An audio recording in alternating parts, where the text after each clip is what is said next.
Well, all right. I think it's time that we have a discussion here about some things that you have to have, my must-have list, if you're gonna go armed into the world. This is a video for anybody that is concerned about their personal safety, anybody that has sworn an oath to protect the safety of others, anybody that wants to do that. This video is for you.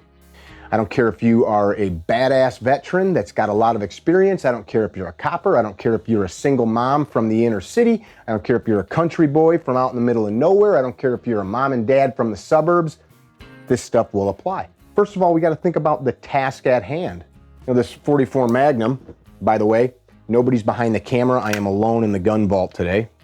Everything's unloaded. It's been checked, so relax. I am a professional. But don't ever get complacent. This 44 Magnum is a beautiful gun. When Elmer Keith went after creating the 44 Mag, it was very specific. Send a big projectile, right? 200-300 grain projectile, pretty fast, especially for the day, pretty far, to be able to send a lot of kinetic energy downrange. So if you were thinking about shooting a bad guy, remember Dirty Harry? This thing would do a very good job at stopping a bad guy, but think about the trade-offs. It's really big, really heavy, very small capacity, super loud, right? Huge recoil issue, especially for somebody with small hands. There's a lot to think about there. Trade-off. How about this little guy? The other end of the spectrum, right? A bug gun. What's a bug gun? Well, a bug gun is a backup gun. This little North American Arms is a very nice 22 Magnum. The complete opposite of that, tiny projectile, close in. Although you can get 10, 20-yard headshots with this. It's hard, but you can do it. The gun will do the job, but it's not a lot of energy. Really cumbersome to reload, but it has a specific purpose. This thing is meant to be buried in a pocket, right? It just disappears. It looks like keys in the pocket, but you have a bug gun, a deep concealed backup gun. I don't want to talk about either of those guns. They both have a purpose, but those guns lead us to the first point. What is the goal? What problem are we trying to solve? And when we talk about this, we must think about facts, about data, about what's important. We can't think about innuendo, gun store lore, right? Like I heard from a guy who one time talked to this dude who was at this ball game once, who knew a guy who saw a dude at a carnival once, right? It can't be like that. It's got to be based on fact. And in this modern world, we have tons of fact. It's incumbent, our job, upon us to go out and dig those facts up. So when we think about this, there's a few things that we think, or that we know that we need. We got to have a good, solid weapon, right? We need to know how to use it. We need to have ammunition in it. We need to have it on us. We need whatever thing is holding it on us to keep it on us, right? And there's a few other little odds and ends. So again, this whole video, it's not going to be too long, is all about things that you must have if you're going to carry a gun in the world. And again, I don't care if you're a cop, a soldier, a frickin' single mom in the country or the city, or a single dad in the frickin' middle of nowhere or downtown in the biggest metroplex. The same stuff applies, the same logic and reason. I got a table of stuff here. Let's make a little noise and get it into the space. Get this out of the way for a minute. What are we looking at? Well, just got a smattering of stuff here. Got several different holster types, JM Custom Kydex. These have some great clips on here from Discreet Carry Concepts. This is also from them. This holster is from Dark Star Gear. We'll come back to what's in it. And I've got a leather holster. Leather? Are you kidding me? Yeah, leather is a thing. I love leather. Not like assless chaps kind of stuff, but you know, whatever. We'll come back to that, or maybe we won't. This is a great handmade holster from my buddy from Arizona, Pure Customs with a K. It does the job, right? We'll come back to the holsters in a minute. We need a good blaster. I don't know if you can do a lot better than a Glock 19. I'm a huge fan of Boresight Solutions. Every one of these guns has been made better. Ben's motto is built for the fight. Side note, most everybody that is doing modifications to plastic guns is either copying what Ben is doing or has come after him. He's a very humble guy. I am a very honest guy, meaning I'll tell you like it is. Most people are copying the stuff Ben has done.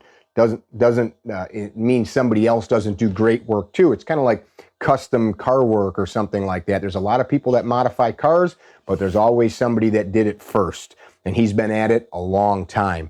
So his guns are modified to make them more shootable. We'll talk more about that. But you need to have something that's going to get the job done and be reliable. Glock 19.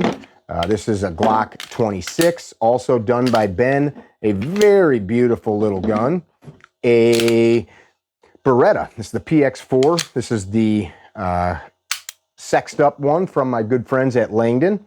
This has the grip package from Ben over at Boresight Solutions, but Langdon totally tricked this thing out, made a really sweet trigger, Ameriglow sights, very nicely built gun. Another gun from Ben. This is a SIG P365. I'm not selling you a gun or work on a gun. I want to just finish what I'm showing you and I'll wrap this thought up. Very nice J-frame. This is a Smith & Wesson 38 Special from the Performance Center, which this one, they do a little action job to it. Gives it a pretty sweet trigger. Nothing fancy. Will this gun do what you need? Maybe. It depends, right? What we need to think about when we go purchase a gun is I want the best gun I can afford, right? Why do I say that? Well, I'd rather have anything than nothing, right? So anybody that poo-poos people because they don't have like the best and coolest, screw you. Now look, I'm not a fan of some of the budget-made guns. I'm not. I would rather go get a used trade-in law enforcement Gen 3 Glock that's beat to hell. I would rather do that and go buy a parts kit for 50 bucks than go buy a piece of junk gun. Why? Because there's 30, 40 years of reliability testing on these things. That's meaningful to me. I would rather buy a well-tested gun. So these SIG P365s, I was one of the first people abusing these. By abusing, I mean taking them to classes, shooting them 2, 3, 4, 500 rounds in a day, and we broke a bunch of them. I'm expecting more parts to break now. It's been 4 or 5 years that we've been shooting them. I've got one on me right now. Let's look at that one. So this one's in a Vetter light tuck holster, another grip job by Ben. This one is loaded, so I'm going to get that out of the way, but I do believe in them. And that brings me to a good belt. So I'm going to tie all of this stuff together. This is the EDC Belt Company, my friend Brian. This is his foundation belt. I love these belts. They're great belts. Is there other great belts out there? 100%. My guys at Vetter Holsters make a great belt. My friends from Blue Alpha make a great belt. I've got a bunch of high quality leather belts that I've worn over the years. But the thing that a belt should do, 1, hold your gun up. 2, be comfortable. It should be comfortable. If it's not comfortable, you're not going to want to wear it. If it's not comfortable, you're going to be fidgeting with it. Somebody that's always fidgeting with their gun, with their belt, with their holster, I see you. And if I see you, other people see you. So you want gear to be comfortable. This is made to be flexible where it needs to be, stiff where it needs to be.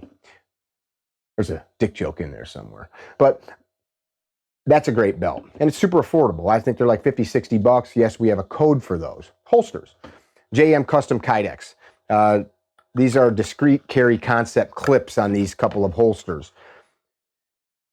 Screw the plastic formy clips. They will fail, especially if you go pressure test. What am I talking about, formy clips? Don't get mad at me, because there's guys that I know that are high-level dudes that have these. They're great until they're not. And when I say they're not, it's when you're scrapping. So if you go get a blue gun and you do some wrestling around, fighting, these things pop off of your belt quite easily, which is why I recommend stuff like these clips from Discreet Carry Concepts. Good shit. JM Custom Kydex, fantastic. Dark Star gear, fantastic stuff. That Vetter, fantastic stuff. Pure Customs, fantastic stuff, and there's so many other good holster makers. I know of at least 20 holster makers I could list off the top of my head. Ask questions. Look at what they're doing. There's so much cheap junk sold. Send me a message. I'll talk to you about it. Put it in the comments. Once I get this video up, I'll put a more detailed list, but on my website, I've got all kinds of stuff that we recommend. And they're not paying me to recommend it to you. It's because we know it's good, right?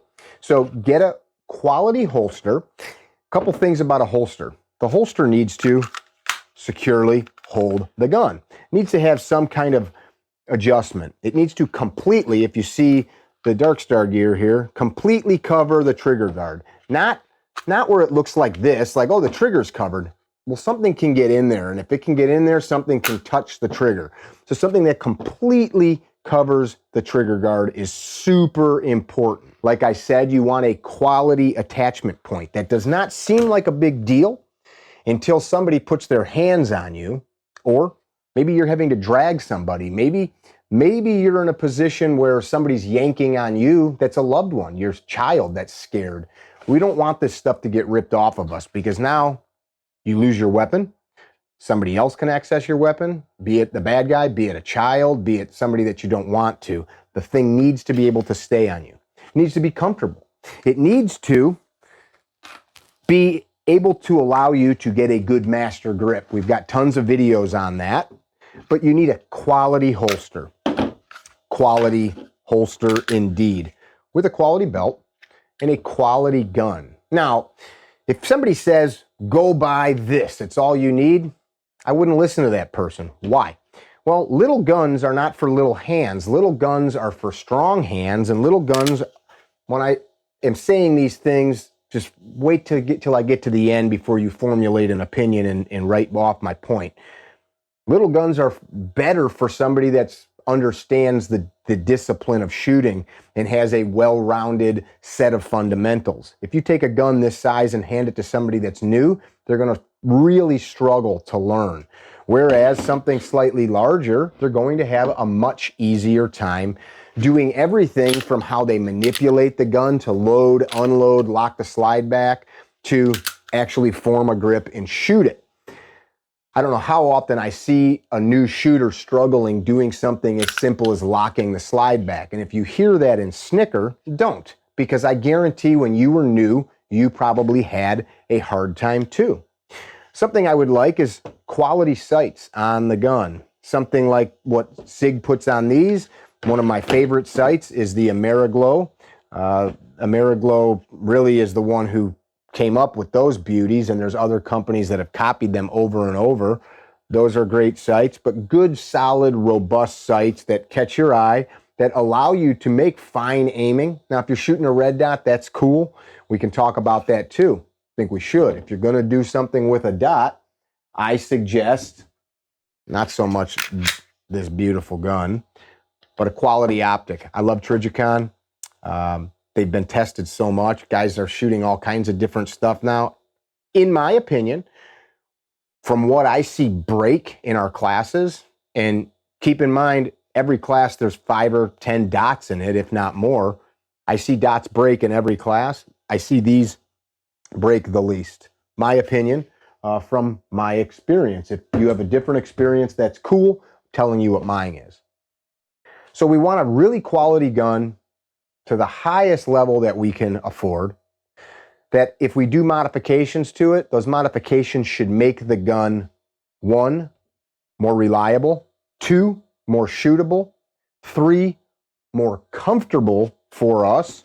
So I'll go back to this. Ben from Boresight Solutions, if you look at this gun versus here is an unmodified version of the same gun, you can see the back strap here is different, right? What we've got here is the Razorback from Ben, and the whole point of it is that it gives us a little bit more purchase on the gun. So the gun is now more comfortable, it's more shootable. I have an easier time finding my sights. I have an easier time getting follow-up shots. I have an easier time manipulating the gun. It did nothing to decrease reliability. In fact, because I am able to get a better grip on the gun, I'm increasing reliability because more of my grip strength is holding this gun firm so the gun's able to reciprocate more efficiently, which means I'm going to have less stoppages from the gun flipping around. Am I making sense here? I think so. It's not about what brand. It's about, is the gun suited to you? Now, what do you do with all this stuff? So we've got a belt, we've got a holster, we've got a gun. Well, we need training. We need training that supports a good outcome with all this. What's a good outcome? For me, a good outcome is that if I have this gun, one, above all else, I do no harm with it unrighteously. I don't accidentally shoot my neighbor's house. I don't shoot myself while I'm cleaning it. I don't hurt somebody that doesn't need hurting. So I need to develop a deep and intimate level of understanding with how this thing works, the systems that this gun works in all of its functions, so that if I need to keep it running because it goes down, or if I need to use it, I'm not thinking about, oh, how do I work that? That becomes an ingrained level of skill. So you need a deep level of skill with how these things work. And you know what? They're really simple. All these modern guns are really simple. You know, if we go to something like this double single, there's one more little step. I got a decocking lever on here, right? But other than that, I got a trigger, I've got a slide lock lever, I've got a mag release, right? And on this gun, I've got a decocking mechanism. This video is not about single action, double action, striker fired, etc. It's about what we need to get you to a point of having a high probability of success in violence. So get the belt. Go find a rock solid holster. Get a good blaster. We're getting training now. There's so many people to train you, and there is no reason now. So 15, 20 years ago, you had to search to find some quality guys. They were there. There's plenty of good dudes, but they were few and far between, spattered around the country. Most of them came from high levels of law enforcement, military backgrounds, or high levels of competition. And those guys exist to this day, except now there's thousands, due to the distillation of information and then the cross-pollination, as my friend Paul Sharp likes to bring up. Everything I know, for the most part, all is an amalgamation of the 50 or so men that were mentors and teachers to me, and many of whom still are. It's an amalgamation and a distillation. So there's no excuse. None of us have an excuse to not find good instruction. The challenge is buyer beware. Just like Amazon or wherever is full of junk holsters, unlike this JM Custom Kydex, which is high quality, there are so many junk instructors. And the problem is most of them don't even know that they're junk instructors. Many of them are passionate about shooting, about having fun, about training, but they don't know what they don't know, as my friend Sang likes to say. How do you know who's good and isn't? Well, it's a good question. You got to find somebody you trust, and then you ask. For example, my jiu-jitsu coach, Dan Hart. If I don't know something about jiu-jitsu or something related, who's the best person for me to ask? Well, him.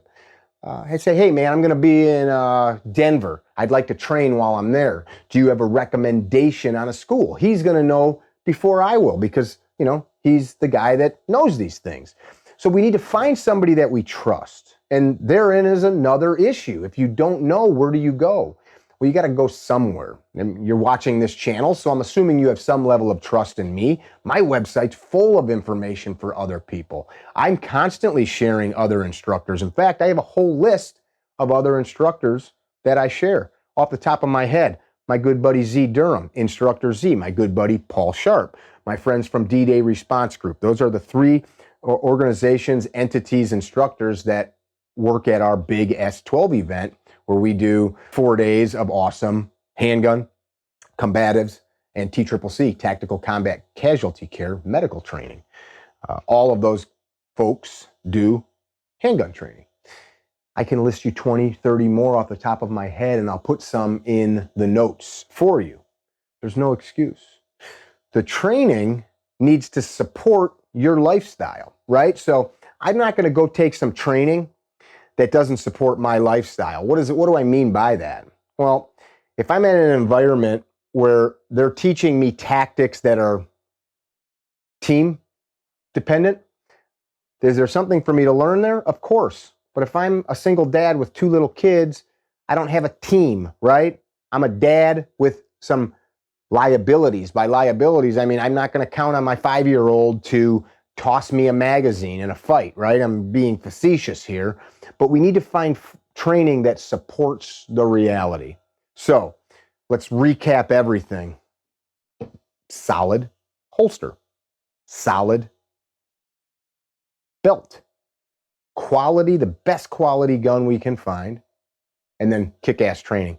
How much training do we need? You know, I think to start, I think everybody should have about 20 hours of quality training. How far can you get in 20 hours? This is a sticking point for me. I'll take anybody, never touched a pistol, or they've trained for years. I'll take anybody. If you've never touched a gun, you come to one of my classes after 2 days, which is about 20 hours for me. We train long days. You will be shooting, moving. You will be shooting while moving. The gun will be going off, and you will be engaging targets while your feet are moving. You will be reloading on the move. You will be shooting from standing, kneeling, maybe on your back. You're going to be engaging multiple targets. You're going to be slaloming around things. We'll go from never having shot to that. Just had a guy in class that showed up with a freaking cane because of a leg injury and did the entire 3-day rifle pistol course and did very well with a very low level of training. Awesome dude, by the way. 20 hours, I think, is a minimum to develop a baseline of understanding around what your job is with the gun. What is your job? Your job is to have a deep understanding of the legal and ethical considerations of self-defense. That can happen off the range. 2, you need a deep level of the mechanics of the gun. We already touched on that. How do I load it? How do I unload it? What is the manual of arms? How do I deal with a stoppage, meaning a double feed or a stovepipe or some issue that the gun is not loaded and working? How do I safely draw it and go back to a holster? How do I manipulate it in a safe manner around people? How do I hit a target? All of those things. You need a deep level of understanding in that. I think you should have a basic understanding of how to maintain the weapon. How do you take it apart? Like you just saw me take that Glock apart. How do you take these guns apart? Where do you lube them? How do you clean them, etc.? I think that that's something that you should have an understanding of how to do. Most of that you can get right out of the manual or here online. I think it's extremely important that we do not develop fear of these tools, but respect. I think it's deeply important that during the training, we also begin to develop the concept of our mindset, the mindset to win at all costs, to not quit, to not fail, to drive on to whatever the objective might be, because we should take this stuff seriously, because the mere fact that we're talking about this means that you are concerned about your mortality, your ability to win through violence, because you care about living, man, woman. And that's why I think it's so important. The big scheme of things, I didn't talk to you about a flashlight. We could talk about that. I didn't talk to you about a pocket knife, right? We could talk about that too. That's not what I'm talking about here. The very basis of being an armed citizen is being armed. It's having a firearm, having it with you, having it connected on your body in a manner that it ain't going anywhere. That if you need it, it's going to be in a condition that you can get that gun out of the holster expeditiously. I'm talking now. And that you can drive those sights or that dot, or maybe no sights or dot, because the person that you are dealing with is far too close for you to get a sight picture. And you might be shooting from gut to gut. It's not a happy thought, is it? That gun needs to be with you. You need to have the ability to get it out, and regardless of what's happening, you can drive it to whatever end you need. You're the computer. You are the driver of these tools, not the other way around. Have it. Have it on you. Know how to use it to a deep and intimate level. Make the decision before you leave your house, before you leave the training range. At what point will I use force to protect me and mine? At what point will I use force to protect another innocent life? These are all things to think about. But for you that go armed into the world, again, I don't care what your background is or what your job is, the same thing is entailed. Have quality gear, know how to use it to a deep level, and then develop a mindset that if you need to, you'll win. And whoever it is you're fighting against will have wished that they never met you. Not in a hard-ass way, not in a way that glorifies violence or hurting others, but for the pure, simple fact that your life is valuable, that the lives of those around you is valuable, that you cherish the liberty that you have. And I appreciate that you do. That's why you've been watching. This stuff's important. You're important. Your family's important. Make good choices in the gear that you use. If you have questions on any of the stuff that I showed you, any of the companies, shoot me a message, throw it in the comments. If you have any questions on the concepts that we're talking about, this is what I think the basis of armed citizenry should look like. Quality tools, quality mindset, and training that allows us to make good choices. I repeat it often. My friend Super Dave says it: do the right thing at the right time, every time. Everything's important. Everything matters. The choices that you make in the gear that you select matters. The choices that you make in how you train, what you train, how often you train, who you train with, those choices matter. Make good choices. I appreciate you guys watching. Don't be dickheads. Tell somebody you love them. Hey, if you like this new shirt, they're up on carrytrainer.com. Train naked, baby. Train naked.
Beautiful, beautiful.